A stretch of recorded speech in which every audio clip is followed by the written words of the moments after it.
welcome to COS Indiana Live. There's never been a more important time in our history than now if you believe it's time to stand up and be free. Stay tuned and come back every Monday at 7 p.m. as our state director and host, Dale Parrish, present the need for self-governance.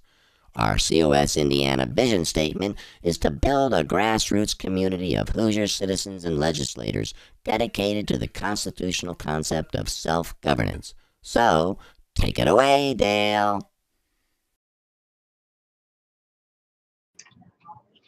Well, thank you, Maringo Mike, for that introduction, and welcome, everyone. My name is Dale Parrish. I am the State Director for Convention of States here in Indiana, and I want to welcome you to our broadcast tonight. We've got another great broadcast lined up for you this evening. I'm going to get into it very soon here. So, first of all, I wanted to just kind of let you know a couple things. I've been announcing this every broadcast for some time now, but just once again, we are live streaming the broadcast on our YouTube channel, COS Indiana.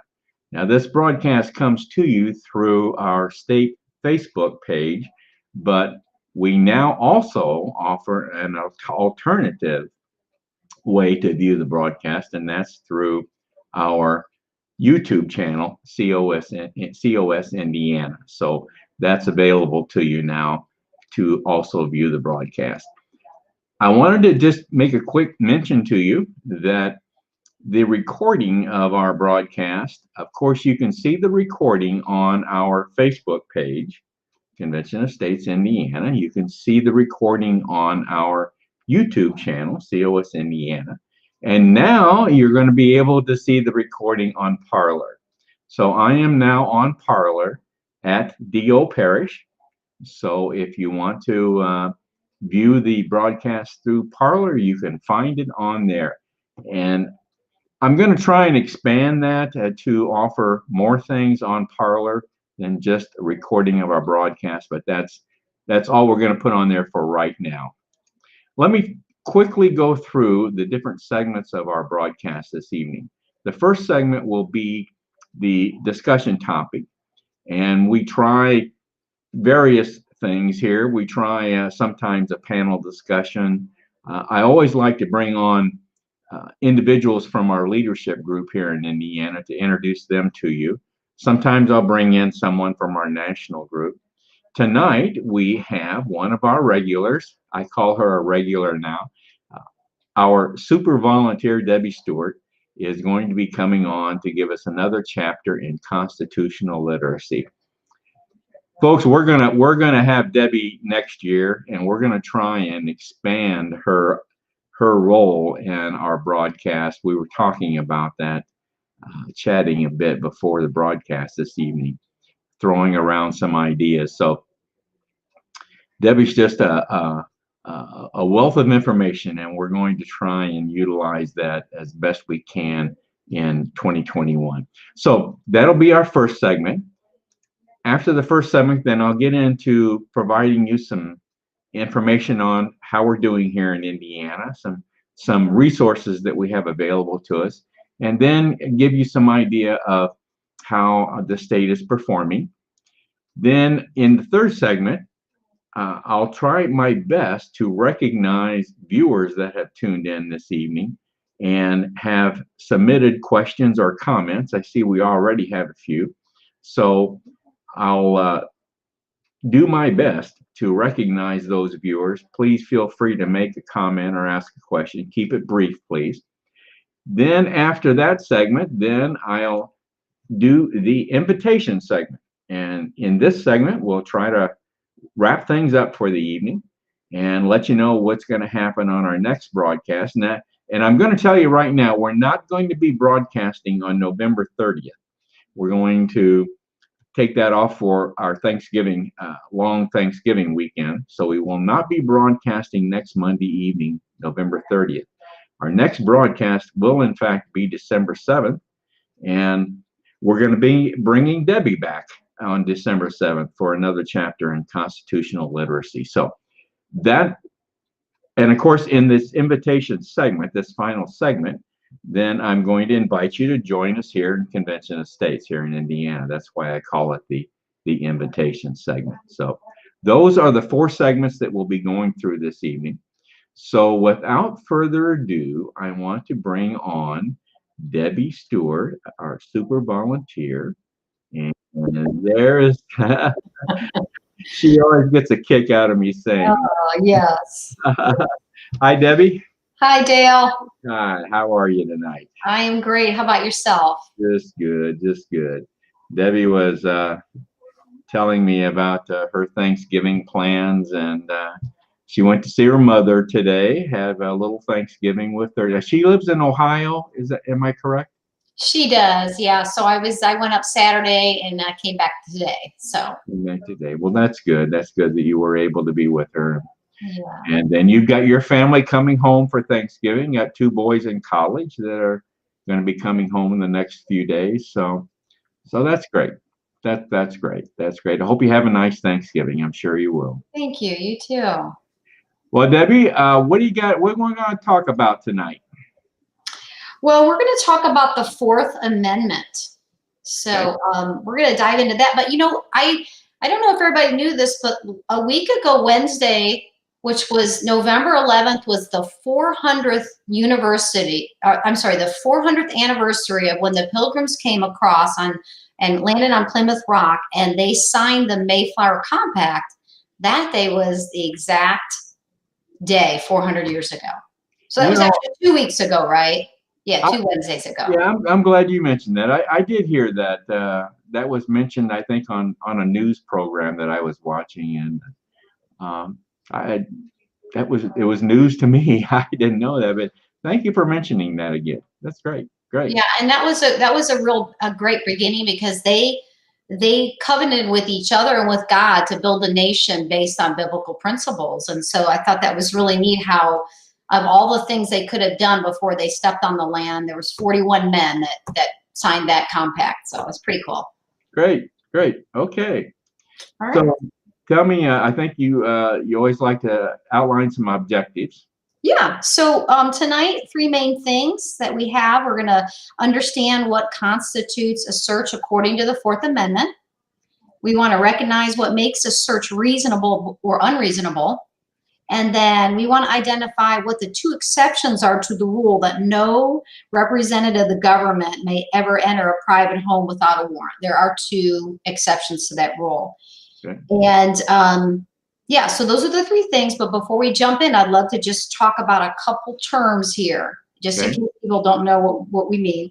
We've probably all heard the word warrant, but I want to just give you an overall definition. It's a document issued by a legal or government official authorizing the police or some other body to make an arrest, search the premises, or carry out some other kind of legal action according to the administering of justice. So that's what a warrant is, and we're going to find out why that's important here in a little bit. Another word we're going to use is probable cause.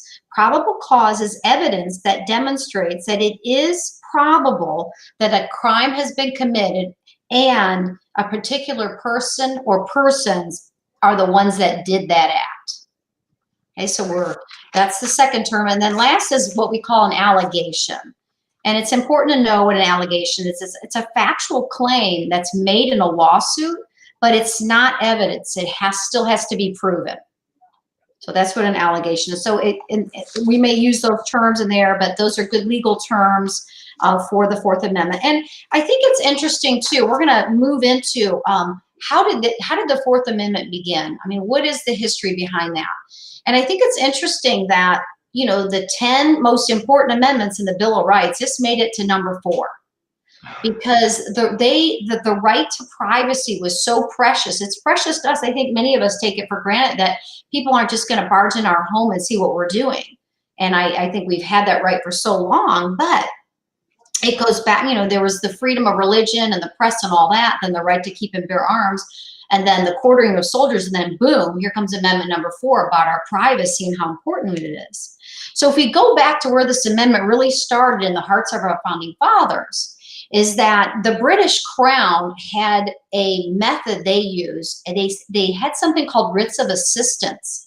And if they made one of these writs of assistance, that means that it was a general search warrant that allowed any officer to look in the home of any colonist for smuggled goods. So really, these officers could come in and invade your home at any point in time. And our founding fathers knew that that was a real violation of rights. So they made it so important that they put it number 4 in the Bill of Rights. All right. All right. Yeah. So they knew this was abused by the Crown, by the British, and they did not want it to happen here in America. They wanted to be sure that Americans would never again be subjected to the insidious acts of the writs of assistance. Yeah. Okay. So let's talk about what the Fourth Amendment says. I'm going to read it here, and then we'll kind of sum that up a little bit. The Fourth Amendment states, the right of the people to be secure in their persons, houses, papers, and effects against unreasonable searches and seizures shall not be violated, and no warrants shall issue but upon probable cause, supported by oath or affirmation, and particularly describing the place to be searched and the person or the things to be seized. So that's the entire Fourth Amendment, right out of the Constitution. So to sum that up, in other words, the standards for issuing a warrant, it must be probable cause, and we'll talk about what that is, supported by oath or affirmation. It must describe the place that needs to be searched and the person or persons or things to be seized. So it has to be very specific. Okay. All right. Now let's talk about what is a search. Now I assume a warrant has to be signed by a judge, right? It has to be signed by, and I don't know if it's a judge or if it's somebody, some governing official, maybe others in there too, but I'm assuming that's most of the time, yes. But I don't know how that legal piece works. Okay. All right. Yeah. Okay. So just to review, the Fourth Amendment prohibits unreasonable searches, unreasonable seizures, and warrants that are not supported by probable cause. So there has to be a very good reason that they're going into your home. Can't just come in for for no reason at all. Just no, specific absolutely reason. not. There are 2 exceptions to that, and we'll get to those here in just a minute. And they are important exceptions. So I feel like they're very constitutional. So a search is, basically the definition of a search is, this is what occurs when the government invades an area where you have a reasonable expectation of privacy. And those are really the key words, reasonable expectation of privacy. It's not necessarily the place you're in, but do you have an expectation of privacy in that place? For example, if you're in the middle of a shopping center, your expectation of privacy would be very low, right? So you can expect that if you're doing something, a policeman can watch you and come in and find out what's going on, and the law can be a part of that. But if you live on the 12th story of an apartment building where your reasonable expectation of privacy is that nobody's up that high, they're not going to see what you're doing, you don't have to close your curtains to say that you had to have a reasonable expectation of privacy. So the question is it a constitutionally protected area? And there were a lot of cases that were listed in this lesson, but I'm not going to go through those because they all came up with the same kind of general rule, which is whenever the government invades an area for which you have a reasonable expectation of privacy, it has conducted a search, always. So if you go in a phone booth and they try to tap that phone booth, well, did you expect to have privacy there? Absolutely. That's why you went in there and you used the phone and you shut the door. Now, we don't use phone booths anymore, but we'll take our cell phone and we may go to a quiet area somewhere, right? So, and remember that the Fourth Amendment protects people, not the area. It's really not the area that's the issue. It's what's your expectation in that area. So once again, the question is always, is there a reasonable expectation of privacy? Okay, that's the question to be asked. So now, what is reasonable? The Fourth Amendment only prohibits unreasonable searches. So we're allowed to have reasonable searches with probable cause. The basic answer is all searches of your home are presumed to be unreasonable unless the police have first obtained a warrant from a neutral magistrate based on evidence that amounts to probable cause. All right, so they should never enter your home unless they have probable cause. So probable cause, so we're going down another layer of the onion here. What it means is there is enough evidence to conclude that it is probable that two things are true. I had to do a whole flow chart for my class with this. The first thing is that wrongdoing has occurred. And the second thing, the person being searched is responsible for that wrongdoing. So it has to be probable that both of those things are true. The person, Debbie, would this apply to one's place of business too then? well, I would think so. Yeah, it would seem to I me. would think so. You know, and I don't know what the reasonable expectation of privacy is in your business, because there's people coming in and out of your business all the time too. So I don't know where I think the line is a little different there. Let me show you a comment that someone has made here. I'm sorry to. Oh no, let's see that. I'm going to get this in before you end here. It says you can't see it all on here. I actually can read it on my sidebar there. Okay. The Fourth Amendment was being used by those small business owners who protested the COVID police barging in on their meeting. Oh, very interesting. That is interesting. I wonder what else was involved in that. But does this ring a bell with you as something you heard on the news or something? I have not heard that, honestly. I have not heard about the small businesses using that, but I mean, there is an expectation of privacy there. So I think the line is different, because normally the home, if you have your own home, your doors are closed and sometimes locked. But usually when you have a business, if it's business hours, you're open. So I don't know where the line is with that. That is not, I don't have any expertise in that area. That's very interesting.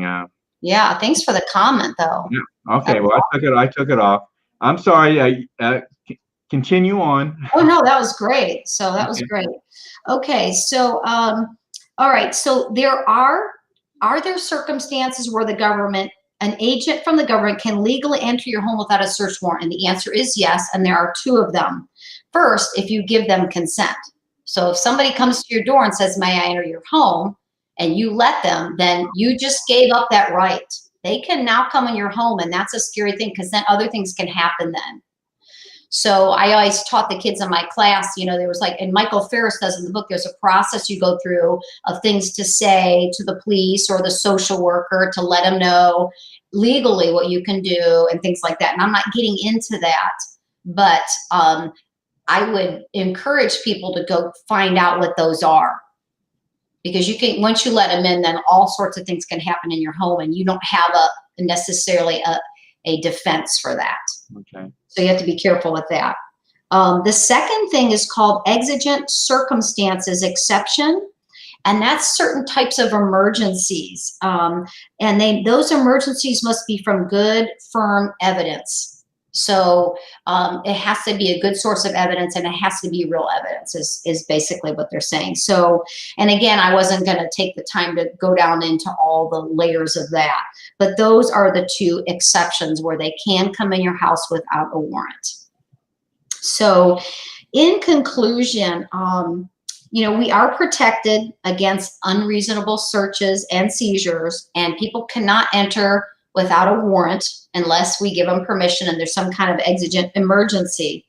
But the neat thing about what Michael Ferris talked about, because, you know, a lot of these episodes here, he's talked about the Supreme Court's role. And he said the one thing that was really awesome about the Fourth Amendment is that the Supreme Court has ruled very close to the original intent of the founding fathers, pretty much all throughout our history. And so this is a great area where our courts have lined up with the originalist view of the Constitution. And to remember that it's always unreasonable to enter a private home unless you give consent or there's an emergency. So what a precious right we have here in our country. Right. And how sometimes that is abused. It is sometimes that's abused, but It is a precious right, and it was established that way for good reason too, I think. Well, and I think this would be a great place to really educate Americans on what are our rights. If the social worker comes to the door and says, "Let me in," and they don't have a warrant, you don't have to let them in. But Right. most Americans, and if there's a police officer there with them and they don't have a warrant, they feel like, "Oh, the police is here, I have to let," but they really don't. And so this was a real learning for me in this class, the rights that we have as a citizen. When they don't have a warrant, we call the shots. Very interesting. Very interesting. I had another one come up there. The business owner specifically asked if the police had a warrant, which they didn't, and then claimed the police were. Oh, okay, interesting. Oh, you could see that, huh? Yeah, more detail though. That was yeah. She did a follow up there. The business Yeah, specifically hey. asked if the police had a warrant, which they didn't, and Mhm. then claimed the police were thus trespassing. Yep. Yeah. That's a great example of using our constitutional right. Again, I don't know, like, it's all about the reasonable expectation of privacy. So, I mean, if they were coming after hours, but if they were open for business, then I wasn't sure, how do you say you can't come in? You can. I just don't know about that. Okay. So I'm glad you shared that, though. That's awesome. Yeah. Good. Good. Okay. Well, so what's on? You're going to be back. We're not broadcasting November 30th. Mhm. But you're going to come back on December 7th. And what are you going to talk about then? We're going to talk about due process. Ah, okay. So, yep. We're going to talk about the situations where due process is actually due, ways in which due process protections have expanded, and just kind of cover that area. All right. Okay. Well, great, Debbie. Once again, thank you very much. Thank you very much. And you have a happy Thanksgiving. Thanks for having me on, Dale. You too. Happy Thank you. Thanksgiving, everybody. Bye-bye. Bye-bye. All right, Debbie Stewart. Love having her on. Well, listen, folks, we went a bit over time in that segment, which is fine. No problem. I'm going to just skip over the second segment, and I'm going to go to the fourth segment, and the third segment, that is. And I want to, we've got some comments here by viewers tonight, so I want to try and get to those. Here, James Cressy mentioned to us that yesterday was the 57th anniversary of JFK's death. I'm glad he mentioned that. There's always a question: do you remember where you were when JFK was assassinated? So I certainly remember where I was when I heard the news first. So, James, thank you very much for sharing that with us tonight. Won't be able to get this all on, but Rick Lyon, our events coordinator, state events coordinator, just wanted me to remind everyone that we had in the month of November, Convention of States held two information tables at two gun shows here in the state, one in Crown Point, and actually three. One in Crown Point, Indiana, one in Kokomo, Indiana, and one just last weekend in Shipshewana. So we had very good success at those gun shows. Gun shows are a good venue for us to have an information table at, so we try to do those as much as possible. But nothing scheduled in December right now, so we'll wind up the year on a good note, I think, here. So thank you, Rick, for sending that to us tonight. James Cressy once again says happy Thanksgiving to everyone. Thank you, James. Same to you. And James is just reminding us of all sorts of things this evening. But coming up very soon, the anniversary of Pearl Harbor is on December 7th, 1941, and the beginning of World War II. So that will be December 7th. That'll be our next broadcast. So we'll have to remember to mention that on the broadcast. Okay, thanks, James. And we saw the comments from I don't know if I'm pronouncing her name correctly here, Liana Kreibel. So thank you, Liana, for those comments on the search warrant this evening. So I want to thank you for mentioning that to us this evening. All right. Well, let me go then to our final segment here, and we'll just wrap things up for the evening. We try to keep the broadcast at about 30 minutes. So sometimes we go over, but that's not a problem. So I would just want to wrap things up for us this evening, and just want to remind you once again that we will not be broadcasting on November 30th, and that we will be, in fact, broadcasting then on December 7th, and Debbie will be coming back to give us another chapter in constitutional literacy. We're going to be talking about due process. So look forward to seeing Debbie again. So I want to take this opportunity to wish everyone a happy Thanksgiving, and I want to be sure to say that to everyone. But I got a couple things on my mind this evening that I wanted to mention in this closing. You know, I use this quote a lot, by this quote from our president, Mark Meckler. The quote being, you know, there's a fundamental question facing us in this country, and it's not what should we do. The question facing us is who will decide. So the question facing us is a two-word question, very simply, who decides? And you know, folks, with all that's going on in our country right now, and things that are going on with our government, obviously with the election and all the controversy surrounding the election, I think what it's pointing out to me is we, the people, are going to be playing a much larger role. We, the people, need to play a larger role in what our government does. And I'm not talking about only the federal government. I'm talking about state, local, community. We, the people, need to be involved. And because we need to hold these people responsible. And I think that is so important. And you know what this points up to me, all this that's going on now, what it points up to me is the way we, the people, can play a larger role in our government is through holding a convention of states. Yes, folks, a convention of states is the solution. A convention of states is the solution. And we need to make this happen.